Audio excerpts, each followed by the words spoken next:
Hi, my name is Maritza Saldaña, and I am a 12th grade ethnic studies teacher. Before this, I was teaching 6 years in U.S. history for 11th graders. My school is located in South Central LA. It is predominantly Latino and African American, low income, with most of the students being on a low or reduced lunch plan. These are some of the examples that I have about bringing hands-on learning to the classroom that I've done throughout the years. And I'm going to go more in depth with them as they go on. So the one on the left-hand corner, it is an infographic that we were doing when we were talking about the US bail system in my ethnic studies class. This is something that was a culminating task at the end of a lesson where students were asked, after learning about the US bail system, the injustice towards it, especially for people of color, and people not knowing really what their rights were, what their task was is using all of the resources that they use to, this one right here, that they've learned, including the notes, the classroom discussions, the videos, and the testimonies from different individuals that have suffered from the bail system in the United States. They were supposed to create an infographic that they can present to the class and hopefully share with people in their community about what people's rights are, not only about the US bail system, but also like what is allowed, what is not allowed under the US Constitution. So just bringing that information out there. So it was a culminating individual project. The next one that we have is in the center, top center. It is a research project based on, again, a culminating task, a debate, where we learned about the World War II bombing. This was my US history class. We learned about World War II and the dropping of the atomic bombs, and the debate question what was the dropping of the atomic bombs justified?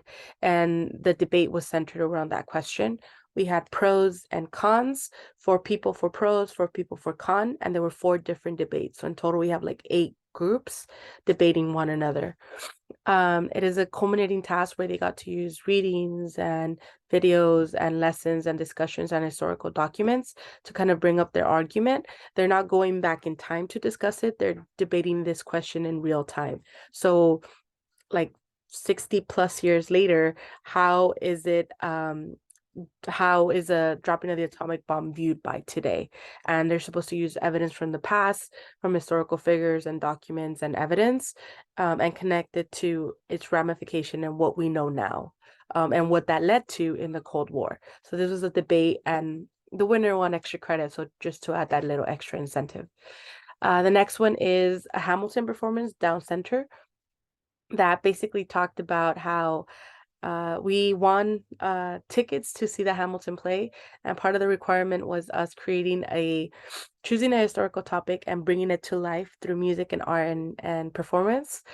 So the lesson was actually given to us by the Hamilton program, and we had to they gave us a booklet with a couple of readings, historical documents, and we had to find a way to use those historical documents and kind of like bring it to life in contemporary terms, again.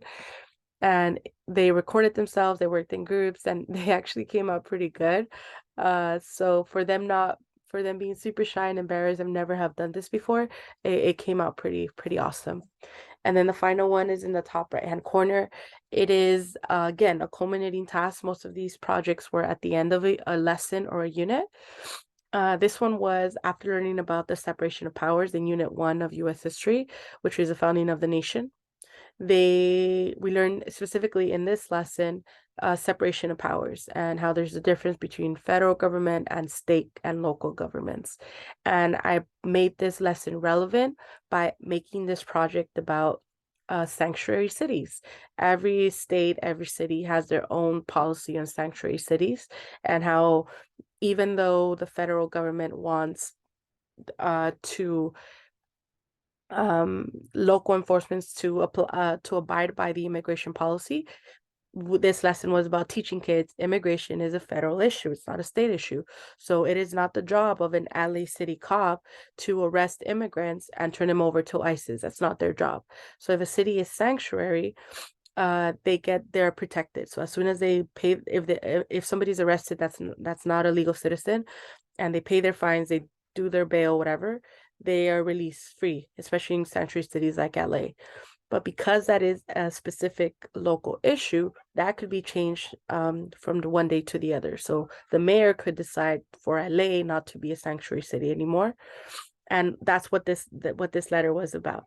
After learning about what sanctuary cities are, the separation of powers, what can happen, they're going to write this letter on what they think LA should be. Should LA continue to be a sanctuary city or not? There's no right or wrong answer. It's their opinion. They just have to back it up with evidence. And that's what this lesson was about.